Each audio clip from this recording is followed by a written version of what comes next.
Hi, good evening, good afternoon, good morning to everyone who has joined in from either YouTube, LinkedIn, or Facebook. Thank you so much for being here. It's really wonderful to get repeat audience and also new ones. If you are new here, please do consider subscribing to this channel. Every Saturday, 5 p.m., we will bring in new speakers, experts in their domain area. They will be talking and sharing their life journey as well as some of the questions that we may have, and they will be explaining us their point of view. Um, and also, it's been wonderful.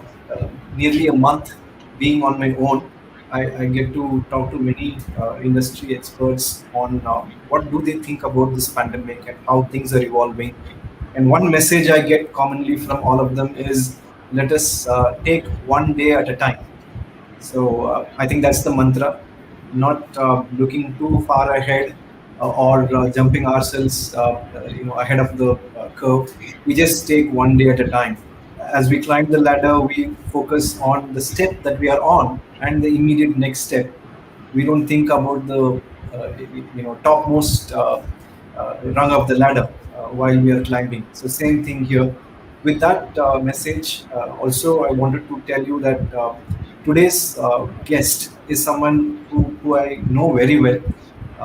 He has been one of the guiding forces in shaping organizational design, especially when it comes to building talent pipeline within the organization. And I have seen him take on bigger and larger responsibilities in complex settings and industries which are pretty, varied. And when you meet him, when you talk to him, you will get an idea that he is a very humble, down-to-earth person. Uh, he and some of our colleagues, we got into this journey of coaching together at a similar point of time. And I've always looked up to him for various initiatives as a HR person, as a learning and development person, as a talent leader. He has shaped himself into something of a icon or a brand by himself. I'm talking about Vikram Bector. Hi, Vikram.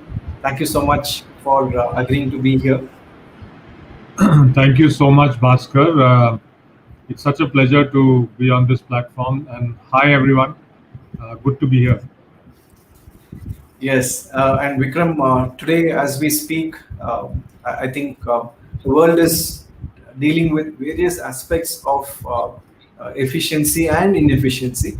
We have been through two waves of pandemic and anticipating the third one and also preparing ourselves for that. In all this, we have experienced leadership crisis at every industry, starting from healthcare to infrastructure to education and so on. And this is something a good reminder for us to talk about leadership. And as we spoke about in the teaser, we are here to argue that leadership is a mindset or a state of mind, never about a role or a title or a job.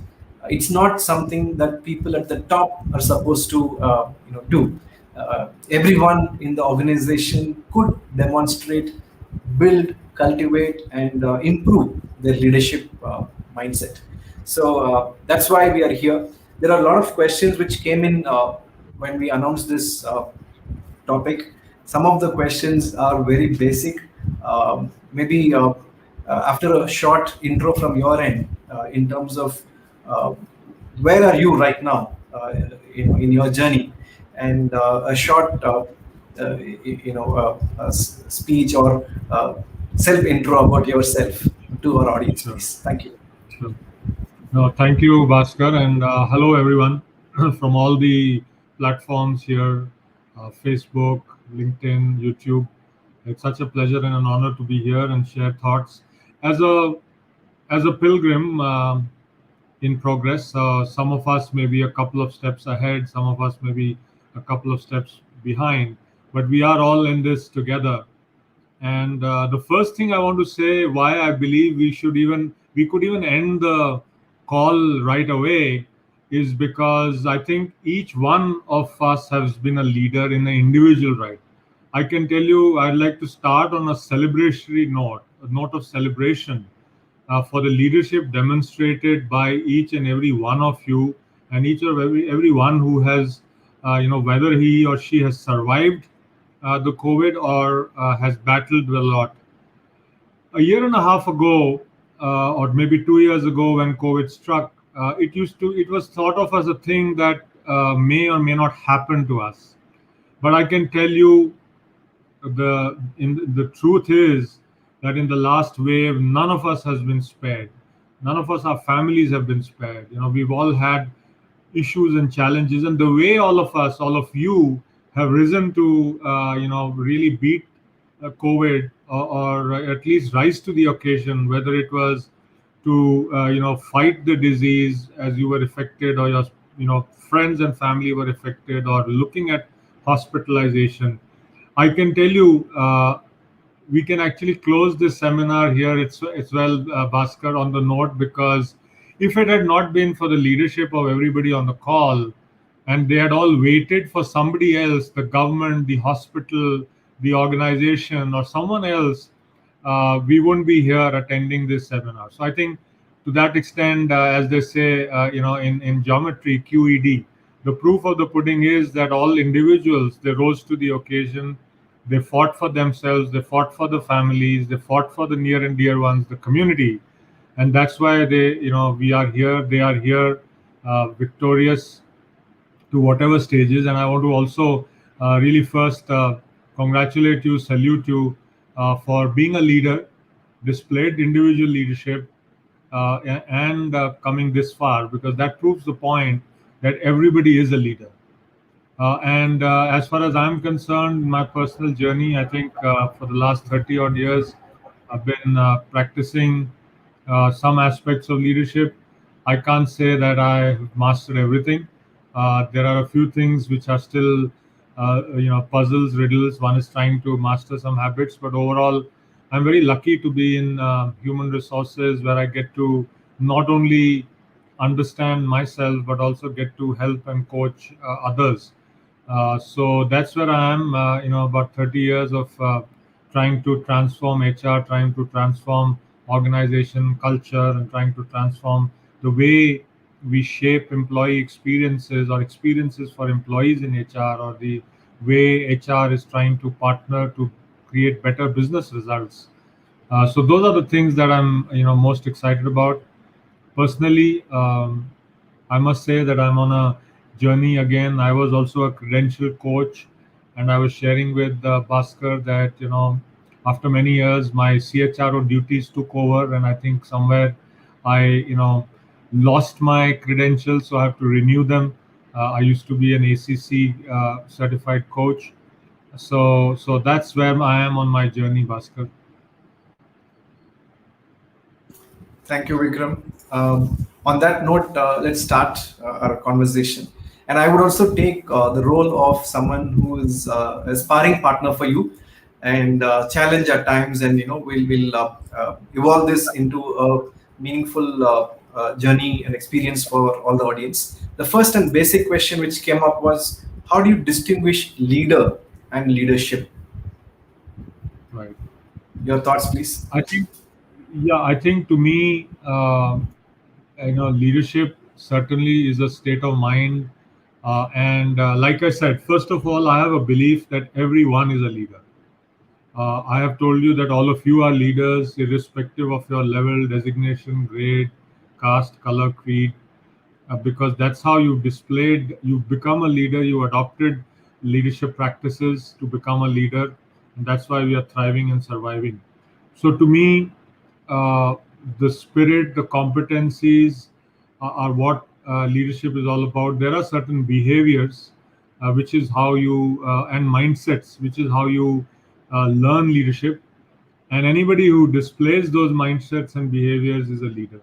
So that's the distinguishing factor between leadership, which is a behavior, it's an action, it's something you do every day, it's your mindset, and given set of skills, knowledge, and attitude, as we say. And anybody who demonstrates that is a leader. And now, by now in life, one has seen leaders in various settings. To me, the lady who comes and works for us and who cooks is a leader, because the other day, actually this morning, um, I had to take my second jab, the second vaccination, and I thought she displayed leadership because she did not ask and wait. She knew that by the time we come back, we had a 11:30 slot for a vaccination. We will not be home for lunch, and she had already displayed leadership behaviors by not calling us, but cooking up a meal which she knew we would like to consume, and had kept it on the in the microwave when we came. So I think, to me, the actions of taking some decisions, taking some calls, and demonstrating some behaviors was a leadership which Kavita, our help, demonstrated, and therefore I think she's a leader.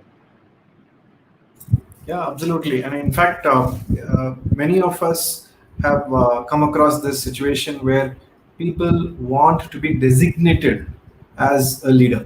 Only then they take action, right? And I still remember in my early part of leadership development coaching journey, I got a lesson from my guru saying, "You don't get promoted because you would be ready after taking up that role. You are promoted only when people are convinced that you are already demonstrating what is required on that role." So that Absolutely. was something I take away. Yeah, leadership is what you demonstrate when you don't have a title, when no one is supervising you, and when you have no return or anything that you can expect from that demonstration. Absolutely. And like you And said, it comes first. There is a demonstration of leadership behaviors, and then you may be appointed, anointed with those titles, and that happens in corporate settings. It happens in community settings. It happens everywhere. yeah, and Amina Sultana on LinkedIn, she says leadership cannot be mastered. It's a everyday concept. Yep. So Absolutely, Meena. I would like to thank you. And it is not mystical. It's not. It's everyday behaviors. What you choose to do and you choose not to do. right, right. And we have our friend Wish also on LinkedIn watching us. Hi, Wish. I Good to wish see good you to here. see you. And Yeah, second question, Vikram, is about the title leadership mindset. What does that mean? And how can one cultivate leadership mindset? I think, to me, if I look back and I ask myself, how did I cultivate a leadership mindset? I would say, I would heavily pivot towards decision making. And I'll share a few examples uh, from my journey. Um, I think,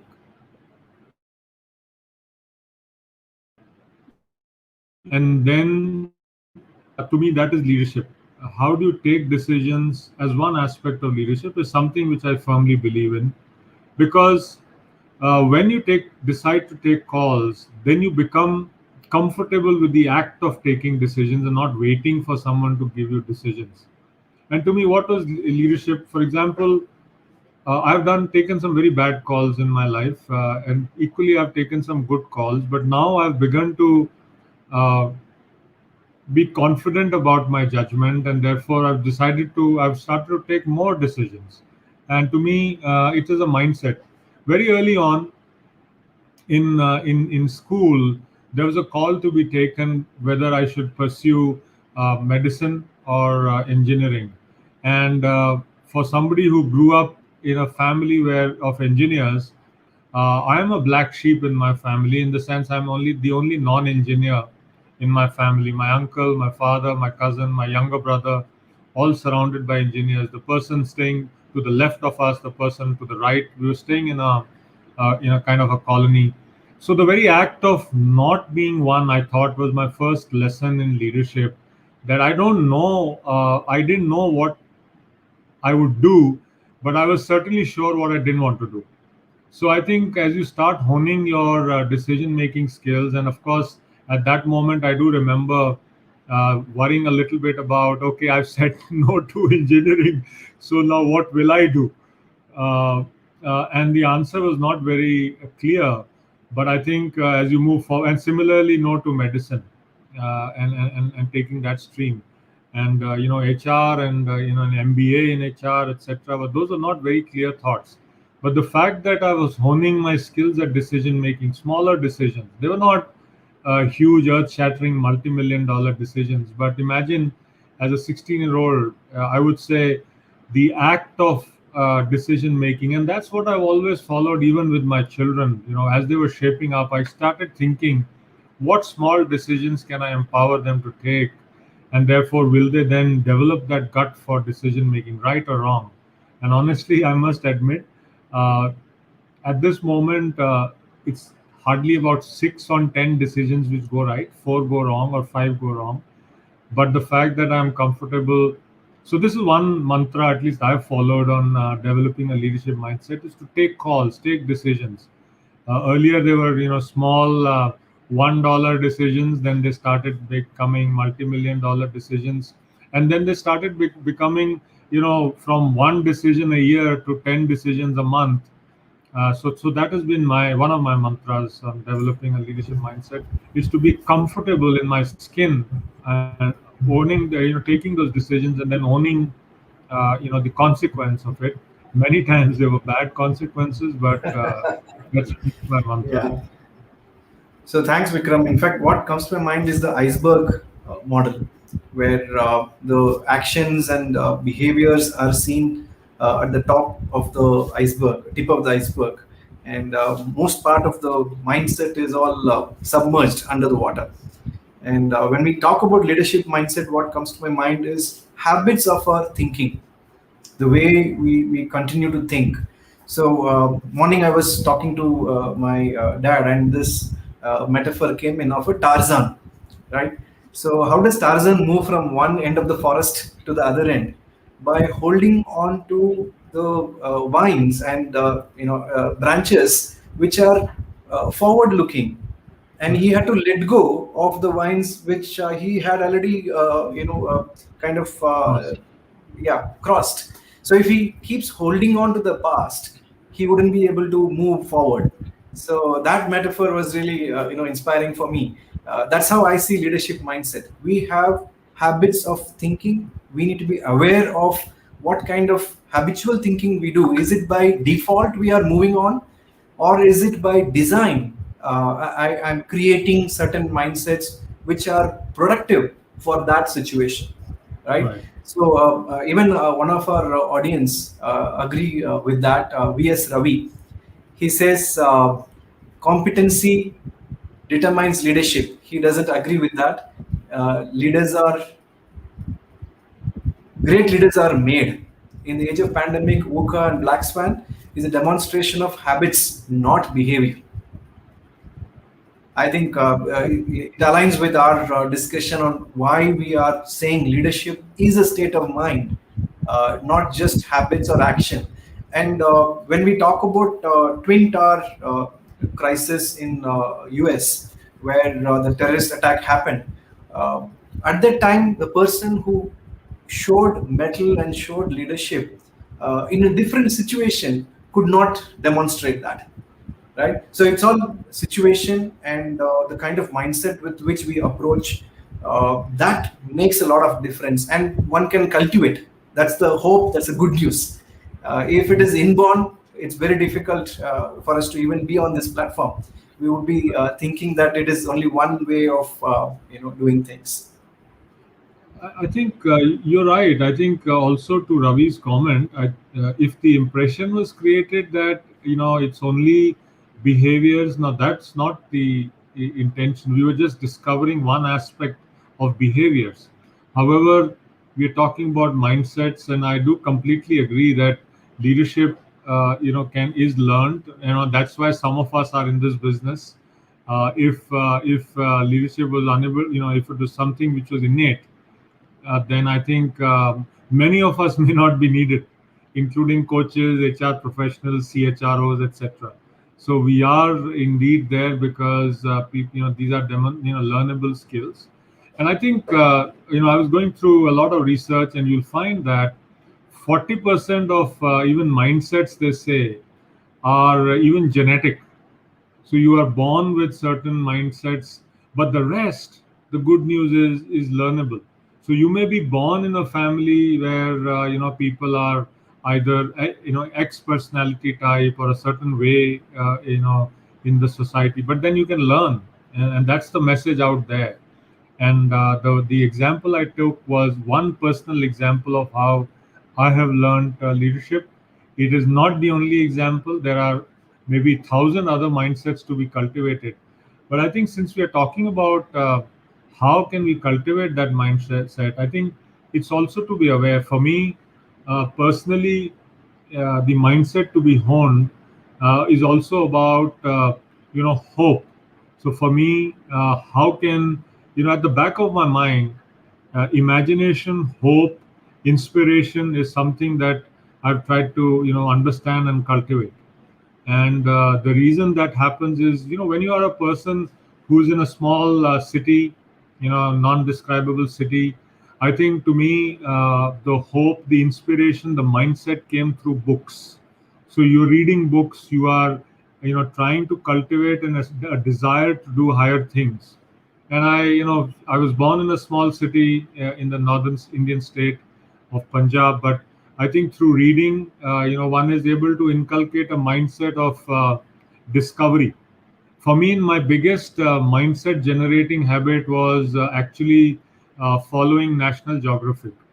I used to be, my grandfather had a subscription of National Geographic. So, if I can tell you a very cheap hack, so he would get his subscription, he would read his copy. We were about 200 kilometers away, and I'll be very honest, we were not extremely rich. After that, he would actually, after he's read it, he would repost it. I don't know, many of you know, but there is a hack in the Indian Postal Service. You can redirect mail. Free of cost. So if you can, so I would get redirected National Geographics from him, every month, and I have a stack of them. So for me as a young person, the understanding of the world, the desire, the inspiration, the hope to go beyond the small town was generated. The leadership mindset to me, the inspiration was generated through reading and understanding what one can do. So that's where from a mindset of a certain path, engineering, and then that's the path to be taken to the desire to do different things. So I would say finds one's own mechanism.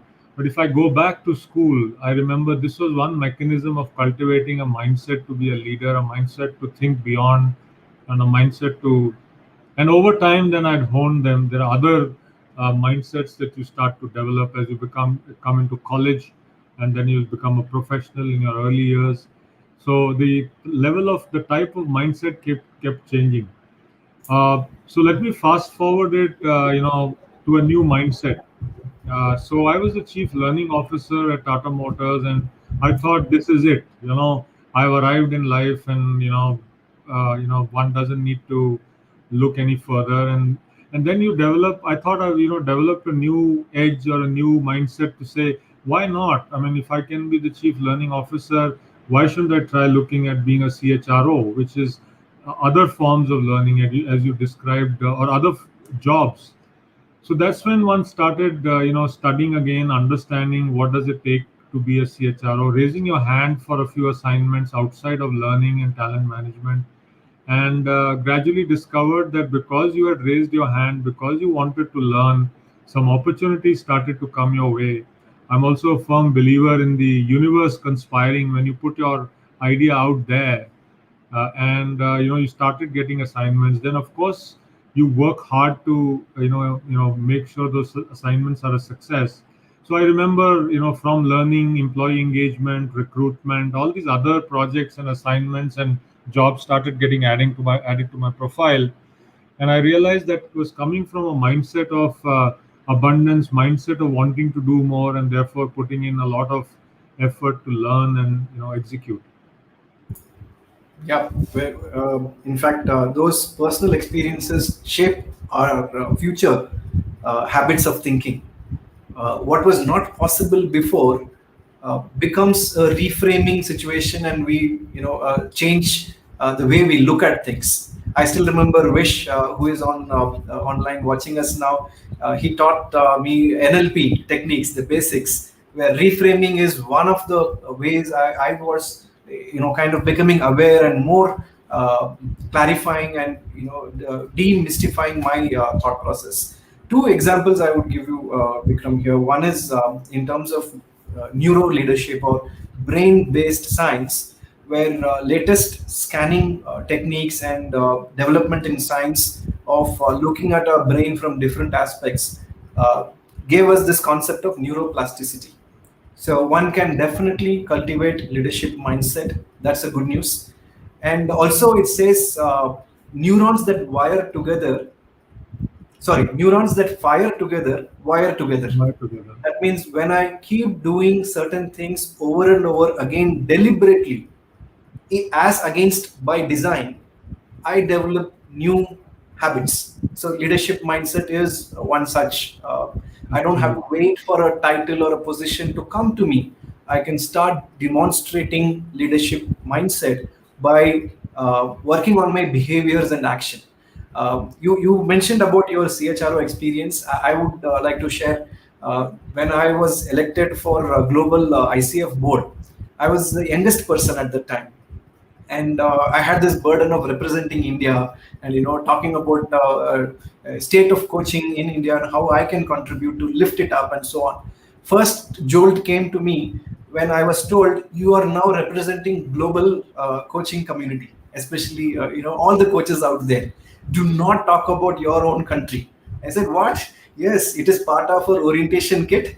Anyone who's joining the board, we are telling the same thing, because in the past we found that they are so passionately fighting for the country, they don't see the big picture.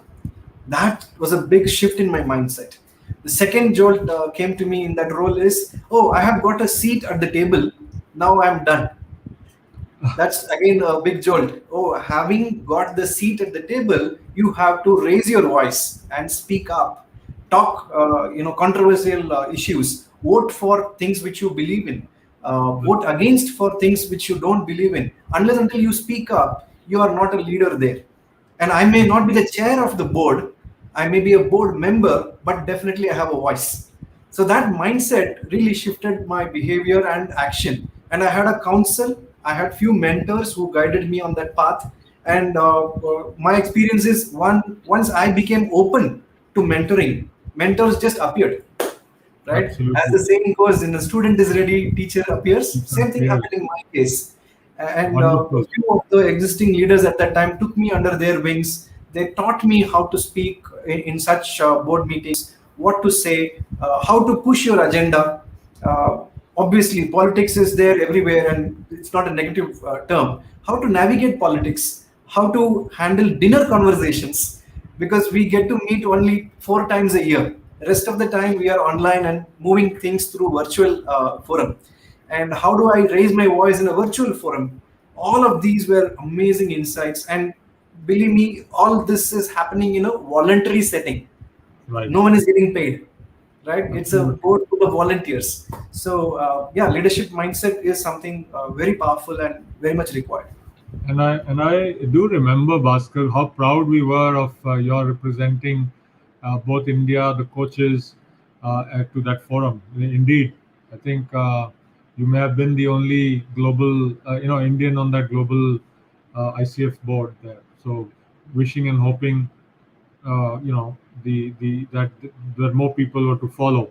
I think what struck me is when you said about the neurons firing and creating new wiring.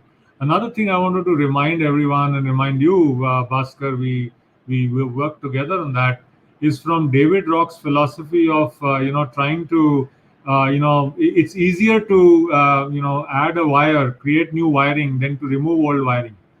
So I think one of the things I just Than to want fight the old one. correct. Many So of all us of dissipate us, a lot of energy in fighting the old habit, not knowing absolutely, that it is not required. Yeah. Absolutely. So I think the other thing about how to cultivate a leadership mindset, if you were to look at your wiring, we are all wired in a certain way. And rather than fighting that and spending a lot of time in trying to take out the old wiring from the conduit, I think part of that plasticity is also about indeed adding new wiring, adding new habits, adding new mindsets, and forget about the old one. Let it lie there. It will become dormant slowly. So adding new habits, adding new wiring is easier because your conduit of your brain has enough, enough neurons, enough synapses to take you through. True. And the metaphor that comes to my mind is when you have a lush grass field and you make one trip across the field, there is a small trail of our footprint. If I make more trips on the same path, then it becomes a set and grass stop growing over a period of time. And after some time, when I change the track and do not use the old one, slowly the grass starts growing, Absolutely. right? So the new one becomes the pathway. There is one provocative question, Vikram, from our common friend Ashish. Sure. So I'm putting it up on the screen. Do you really think leadership does work in crisis like COVID? Many of us failed in the beginning to pull off. Another point, in crisis, one leader look up to another leader so that best can be implemented and followed. Right. I agree, Ashish. At the same time, what I've seen is maybe it's more the second line. It's different. I think people have actually that's my starting point. If you look at the COVID crisis, you see heroes in everyday people. Heroes were not coming out of titles.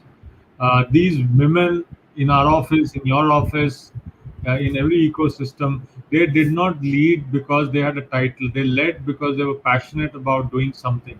We just, like many other organizations, Piramal, we just finished our vaccination drive across 24 centers in the country. And I can tell you, the leaders, the heroes, and the heroines of that journey were not the HR head of that plant or that location. They were the passionate, volunteers, the passionate people in HR and administration, and who went around, who were passionate about getting the families vaccinated, getting arrangements with hospitals done in India, and also people. So I think COVID actually has demonstrated that leadership is all about people at different levels, and not at all at the so-called leaders who are appointed at certain seniority levels. So that's been my experience. And True. the other aspect has been that it's all about inclusivity. So I think hierarchy has actually been displaced. So we find now today, for example, we work a lot in agile teams. And, Bhaskar, you may be very pleasantly surprised that we have agile teams in some of our newer businesses.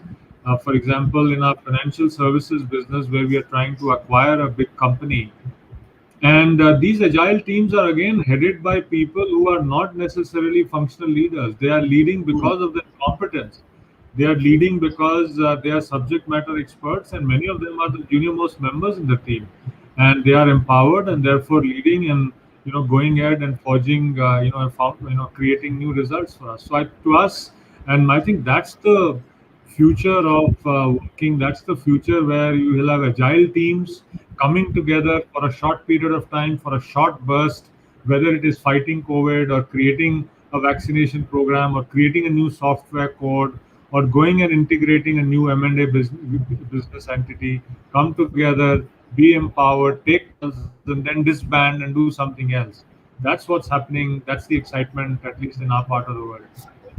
True, Vikram. And on that topic, I just want to recollect. There's a plant in a place called Yanam of Dr. Reddy's. It's entirely run by self-managed team. There is no plant manager or designated leader. All of these are GET graduates, graduate engineering training. These are freshly out of colleges and they run the entire plant. And that experiment was a very successful one, quoted widely in many publications. So it's now getting replicated as we speak.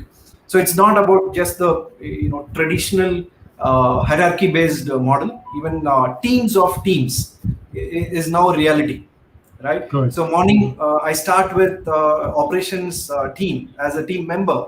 Maybe by post lunch, I would be part of leading a quality team, or I would finish that meeting and move on to another one as a team member. So my role as it keeps changing. My leadership mindset remains constant. Wherever Right. I am, I lead from the chair. Right. So there are a couple of other questions, Vikram. One is from a good friend from Odisha, Nupur. She is asking, what is the difference between a team leader and a manager? What is more relevant for current situation? To my mind, great question. To my mind, both are important. I would say focus on being a leader, and you will automatically become a good manager because we are far more, we are under-led than under-managed. We are over-managed and under-led. Let me tell you what I mean. Managers spend far more time in micromanaging their direct reports, not understanding their strengths, and far little time in leading them.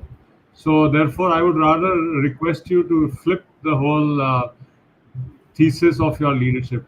Over lead them and under manage them. Why? Because that's where you'll unleash a lot of energy. And what's the difference between a leader and a manager? I would not go into that aspect, but let me tell you what I mean by over led and under manage. So I think the way you can overlead a team is to what Bhaskar just said. First, understand the strength of each of the team members. Are you spending enough time understanding what each person's core strengths are? What are the levers? What tickles you? If you don't know what are the levers of motivation, what are the aspirations of your team, then you are under leading them and over managing them. Second, after that, are you really assigning and making sure you are coaching and mentoring as per their strengths? Because as you know, well, everybody is a leader, but not everybody is good at every task. So assigning tasks basis what you're good at is extremely important. And then number three, helping people become superb at their competence, functional and leadership competencies. How are you investing in them to proactively master their game? Whereas over management is all about looking at what have you achieved this month, what have you achieved this week, what have you achieved this day. It's important to have good milestones, but I think micromanaging is something people hate. So I think overall, how do you build trust? How do you inspire people through a vision? I've not spoken about the vision for each portfolio. I think we have to also understand, leading is really also about creating a vision for the team, creating a vision for the individual. And I think the last part I would like to share is in terms of world leading or being a team leader is also to set an idea about what is world class, what is excellence look like. Because many times we ourselves are not understanding of excellence. And I dare say today, if you have to be a world beater in everything, we have to think world class, whether it is the products we make, the services we offer. I think if we don't think of what is world class, then I think we will be far, far behind. Today, if you look at a country like India, I think on many parameters, whether it is on our human side, on human indicators, on economy, on the way our cities are, the way our communities are set or our companies are set, far little emphasis is given on too little emphasis is laid on excellence of products of services, and therefore that's the task of a leader. So looking at vision, looking at the vision for excellence, helping people understand their strengths and making sure they're empowered to do that. So that to me is leadership. Everything else is management, and we need good management, but more than that we need good leadership. Absolutely, very well said. And in fact, I want to reframe the last part, what you mentioned, Vikram, from my perspective. Steve Jobs thought about best in class instead of world class, right? Otherwise, we would not have got iPhones and iMacs and iPods. He Right. did not ask what the world class stereo system would look like. It won't be personal music industry, or Bill Gates did not ask what kind of personal computer you want on the desk. So some of these guys did think about best in class rather than world class. That is one part. Second, to answer this manager leader conundrum, in my mind, I was thinking about a distinction between a painter and an artist. No judgment about each of them. Both are relevant in different situation. You need a very good painter who does a very good job when you are moving into a new home, which you have built with your hard-earned money. And you also appreciate the artist, the output that an artist comes out with. And there are people who even pay millions to get their hands and decorate their homes of these output, right? And now NFT has made it even more interesting to trade in art market. So this distinction between a painter and an artist for me is like manager and a leader. Yep. What kind of Yep. vision do we have? Am I doing a job much more in an excellent way where no one else could have done it the way I have done it? Or am I doing something which is shaping the future? Am I leading people in such a way through inspiration and motivation from within rather than compelling them or pushing for compliance? I think that's where I would carry this metaphor in my head. Absolutely. And let's dig a little deeper in this. Why is leadership about excellence? Whether we say it is world class, or I would say best in class, and like you said, I think it's very important. Let's take the case of the painter and the artist. I've often had, let me take another example. One of my favorites is about how would you like to receive a gift?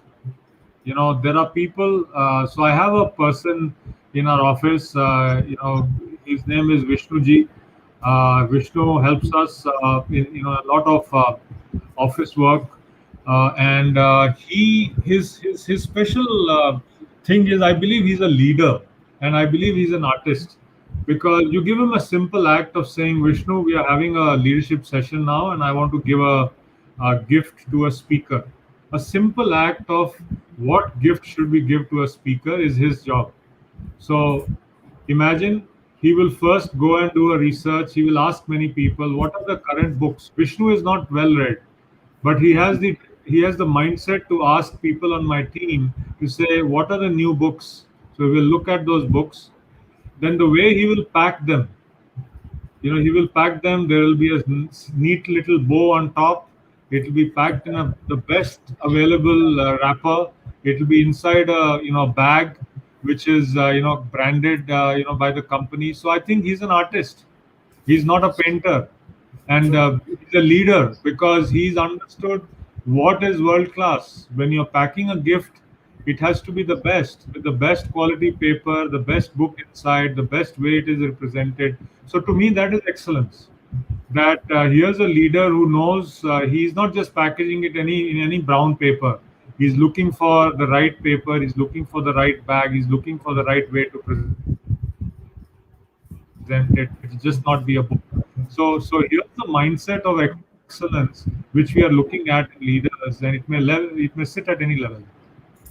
Absolutely. We are what we repeatedly do. Therefore, excellence is not just an act, it's a habit. And I'm personally Aristotle. taking these, absolutely, I'm taking these everyday examples from Kavita, from Vishnu, just because these are, level agnostic. It's very easy to take examples and little hi-fi examples from corporate life, but I'm purposely choosing some of those smaller, so-called, simpler situations, not smaller situations, because they are big situations. Absolutely. Ordinary people doing extraordinary stuff around us. We just need to have eye for these people. Yeah. And the other question, Vikram, is what makes a good leadership mindset? The moment I heard this question, one thing that came to my mind is Arbinger Institute, the kind of work that they do on self-deception. So the book is available on Amazon, and the title Leadership and Self-Deception. That's one book that really changed my outlook and the way I present myself in a social setting, both personal as well as professional life. Uh, so it talks about how do we cheat ourselves, or deception is nothing but cheating, right? One incident I would like to say: when my first daughter Manaswini was born, she was so young and she needed nappy change every now and then. And middle of the night she would cry, and my wife, she would be very tired throughout the day, and she would expect me to help her out and change the diaper. I still remember one night I was so tired from work. I told myself that Lavanya would not mind. I would continue act as if I'm sleeping, and she would have to get up and do it herself. The next day I felt so miserable. I went and apologized to her. That's a self-deception I did to my life partner. That event really changed the relationship and the way I appear to my spouse, and so on. And same thing carried on to work. We are what we repeatedly do. So I think a good mindset is about where we don't deceive ourselves. We do the right thing at the right time. Yeah. Absolutely. And Bhaskar, you made a perfect segue into uh, the whole topic of ethics. And I think this is where, to me, a good leadership mindset is about ethics. It's about picking up those issues which you see, whether it is inside you, whether it is inside your society, the organization that you are. I think I was just writing down some of those things. The whole notion of right versus wrong. The way you and I taught our daughters with what is the right, wrong touch and the right touch.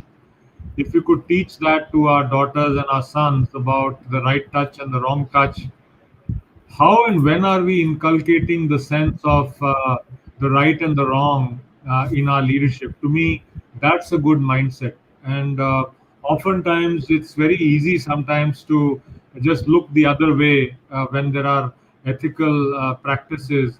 And I must say, all of us have signed up when we have, at least, I'm lucky that I'm a part of the HR community where we have a code of conduct where we've signed up not to look the other way when there are चलते हैं, नहीं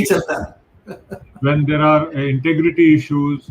And I hope all of us have some sort of a development of a moral compass, the right and the wrong, because I think it's extremely important to inculcate that, because first in ourselves, and then as we develop leaders, calling it out. I think the whole notion of not being scared to call out when you see wrong, whether it is in yourselves, of course, that is something that we always do, but also in our surroundings, whether it's in the organization, wrong practices, unethical practices. That's what good leadership mindset is all about. Being able to call out what's wrong, as Bhaskar said, his own example inside, and also the example I'm taking is how do you call out? See, many times when I joined actually early on, I was a little scared saying, it's a new company. Should I preserve my job? Should I call out some wrong practices happening? And then you decide in the night, you're not able to sleep.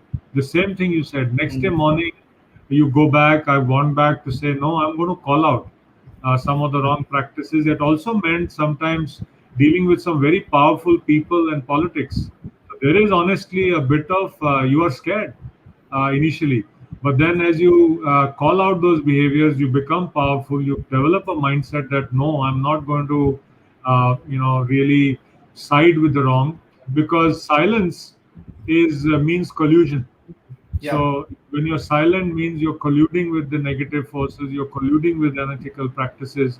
And I think today more than ever before, it's very important to challenge because honestly, sometimes I found whether it is organizational bullies or bullies in life, it's actually very easy to deal with them because many times you find that many of these people are bullies, especially people who may be doing wrong. And there are certain ways to handle the bullies, and happy maybe there should be a separate class on it. But I found that there is now a good, effective way of handling bullies who are especially trying to force you to do the wrong thing and look the other way. True. So I And think it's when we very talk about important developing of that character. true, Vikram. And when we talk about leadership mindset and good part of it, authentic leadership is something which we have to speak about, and especially when it comes to someone who is more knowledgeable than you, more influential than you on your team, which you are leading. It takes a lot of courage to have a mindset which does not get influenced by the insecurity. And how do you overcome that insecurity? How do you manage such a team member? Okay, Vikram would come back. How would you manage such a team member, and what kind of insecurities can come in while dealing with such situation? So all of these are welcome back, Vikram. Yeah. Thank So I was just mentioning about situation where you have someone who is better than you in knowledge or influencing skills, or someone who threatens your position. At that time, there is a insecurity that every leader goes through. How does right. one handle that and overcome to be victorious? That tells a lot about that leader and the vulnerability that he or she goes through. And I think Authenticity. Yeah. that is again inclusivity today is extremely important. And I to my mind, how to be an inclusive leader, how to not be insecure, I think it starts with the mindset of respect. Yeah. Because if you are not able to respect whether it's your partner or it's members in your other team, I think so. The first notion of inclusion is to respect, because if you don't respect, for example, whether it's in this call, you are sharing some of the perspectives, Bhaskar, which are really honestly also adding to a lot to what I have to say.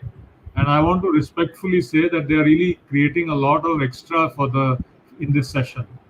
And I acknowledge that. I want to also thank you because a single person is not complete, but a team is complete. So Yes. I think if we maybe had three more people, we could have had even a richer conversation. But we are making it rich by some of the comments that people are making here. So I think it comes from respect and understanding that no individual is complete, but teams can complete each other. And many of you who know, my favorite line is, you should surround yourself with tall people who will make you feel taller. Not that I have Yes. personally Yes. a scope to grow more, but uh, you know but I think surrounding yourself with people who know more is really something that you will make you look tall. And I'm very actually. It's a daily inspiration. Our chairman, Mr. Piramal, is one such example of a very tall leader. He's tall because he's humble. He Mm. surrounds himself with experts who know more, and more importantly, he has the mindset of respect, listening to them. And that's Yes. how, if you see, year after year, how he's embracing and bringing in newer businesses, is amazing. And that's where you begin to hone your own lessons at humility, lessons at respect, and lessons at diversity, or rather more inclusion, and that's where you grow. True. And chiming in the same topic, Vikram, we have Chatura Damle asking, does authentic leadership really work in today's world? Is it utopian to expect it? I'm a hopeless optimist. Uh, like Incurable attracts, optimist. yes, and like attracts like, Chatura. At least what I've seen is that you self-select. You work in a crowd. So the first lesson I learned in life is surround yourself with people who are positive, who make you grow, in whose company you will grow, who are intellectually, have heft and can challenge you. So I find that authentic leadership is there. I'm fine. I'm lucky to be surrounded by many such leaders, and I'm learning from them. So I find it everywhere, and therefore I believe it's available on tap. Look at Bhaskar as an authentic leader. He reached out a couple of days ago, and here we are together, creating something which is perhaps bigger than the two of us individually. True. Thanks, Vikram. And Ashish is throwing another dimension to it. Do you think servant leadership really work in today's condition, where we don't have enough leadership in every area, whether corporate, social, personal, family, professional, etc.? I think so. It's a dimension which, you know, we will, you call it servant leadership. I'm calling it, the fact that one leader who's an appointed leader does not know everything. And therefore Yes. you have no choice to be, I will call it guide by the side. You cannot be the troop commander guiding from the front as if you know every direction, every terrain, every territory that you have to go to. You are actually somewhere, somebody on the side, the guide by the side, or sometimes at the back, trying to figure out and give charge to somebody who is really knows more. So I think the whole concept of agile teams, agile squads, means that we have to give. It's more competence based, servant leadership, if you will, and that's what I believe is needed today. So as long as you know what collectively you need as a team, and I'll tell you, I'm recently hiring for a CXO role, and one of the discussions there is how is this person who's going to report to the CEO, what additional dimensions is she getting what the CEO doesn't have? So we are trying to complete a team with complementarity, and I think to me that's the beauty. So the CEO expects to hire somebody who has strengths unlike him, and the person who's coming in is stronger on some aspects than the CEO. So that's the beauty of this, this cohort, that together the four, five of them will bring complementarity in skills, and that's the way to lead. True. And Vikram, this reminds me of a book I read. I'll just post it on the banner. Turn the Ship Around, a true story of building leaders by breaking the rules, by David Marquet. There are some podcasts available online. Those who are interested, you can Google and listen to him speak. He was commanding one of the largest submarines in the US history, and when he took over, as you know, army works on line of command and chain of command. The top leader makes all the decisions. Similarly, in a submarine, the captain makes all the decision. And in this book, he talks about leadership at every level, how he created a mechanism where everyone on the submarine could participate in an empowered manner and run the ship. This is a phenomenal real life story, and there is so much a coach and a leader could learn from this experiment, and it is widely quoted in many literature, and he's been a public speaker since then. And I had my hands on this book and the workbook that accompanies this. It gives you a clear indication that servant leadership, authentic leadership, all these are not mumbo jumbos. These are not antonym or a synonym of leaders who don't get results, right? Right. These are not the soft leaders who don't look at stock market or any success measure that is widely accepted. These are hardcore leaders who get results. You don't need to be a mean person to get results. That's the point I'm trying to make here. So leadership mindset is all inclusive, as Vikram you were mentioning earlier. And I think also, since we are at the hour, today it's a false notion that the army or the navy is all about hierarchical leadership. There are enough of the books. One of the books that Bhaskar alluded to, if there's another book called Nine Lies at Work, you'll see even there they talk about today wars, whether it is the a war in Afghanistan or war in other parts in India, you'll find that even in the army, uh, the most empowered unit is the small troops. So they don't have to wait and hear for the command from Delhi or from their headquarters because they are so far removed. So they are True. empowered teams, self-directed teams which are taking their calls, which is again the notion of leadership not at the level or a troop commander, but leadership by the person who's leading the charge. So, True. Deepak asks about how to balance between being good and being real. I think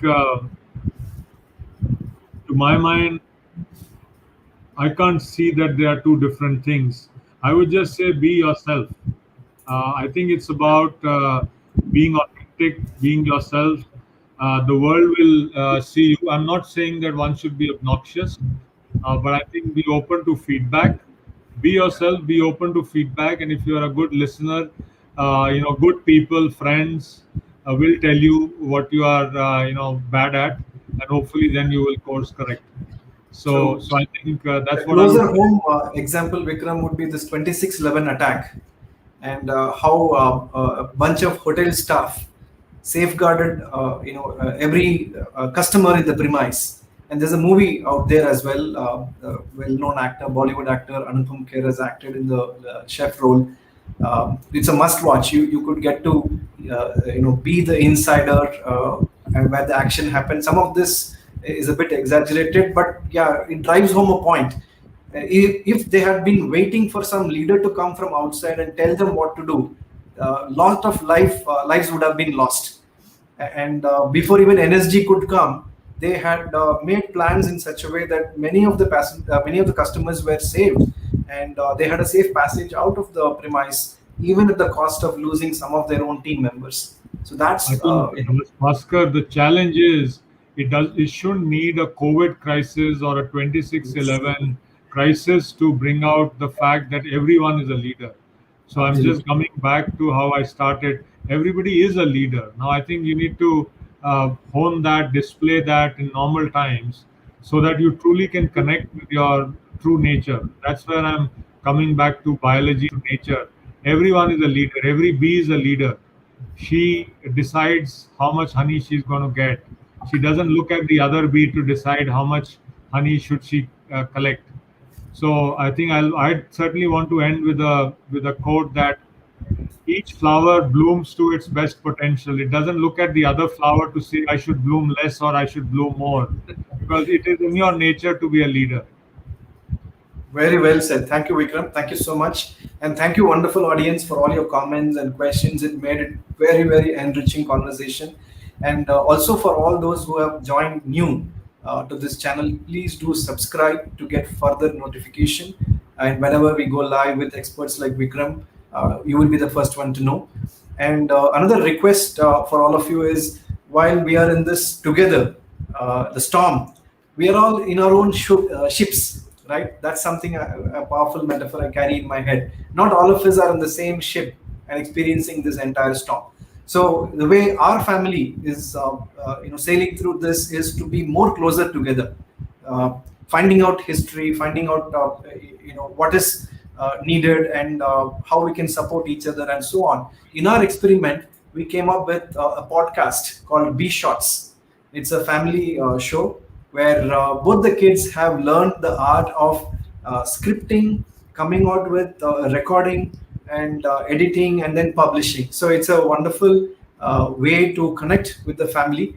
And now there is a global competition going on, where I'm happy to share with you that we have reached top sixth slot with all the votes that we are getting from various well wishers. We would encourage you to vote for this podcast. There's a lot of competition from more than 85 plus countries for this podcast. So we value your vote, and please do listen to this. One of the episode is about mom rules.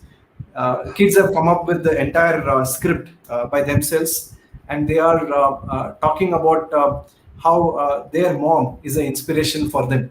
And when I heard this first time, I was really blown away. The way a kid's mind work is fantastic. It's something I couldn't have made them sit and talk about these things had not been for an opportunity like this. So your votes would go a long way in acknowledging their efforts and motivate them to do more. It's their way of showing their leadership. Thank you so much, and wish you all the best until we meet again. Bye bye. Stay safe, stay healthy, mask up. Bye everyone. Thank you Thank so you. much. Stay safe, everyone. Bye bye.